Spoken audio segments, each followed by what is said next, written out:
कौन विधि लोढ़म कुसुमा तोड़ावा बेला पाती लोढ़म कुसुमा तोड़ावा बेला पाती पूजब सदा शिवा गौरी के साथे शिवा हो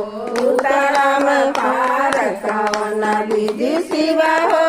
उतरम पार कौन विधि शिवा हो उतरम पार कौन विधि शिवा हो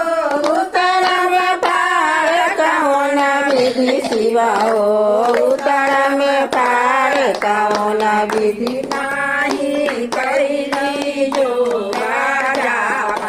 नाही कैली जो राजा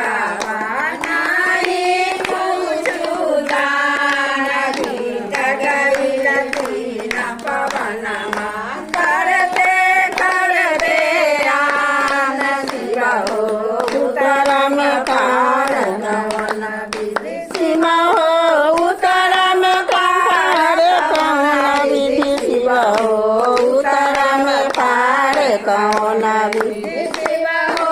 उतरम पार कौन विधि शिवा हो उतरम पार कौन विधि नहीं विद्यापति सुनाओ महेश्वर नहीं विद्यापति सुनाओ महेश्वर निराधन ज्ञान के राहु करे हो उतरम पार कौन विधि शिवा हो उतरम पार कौन विधि शिवा हो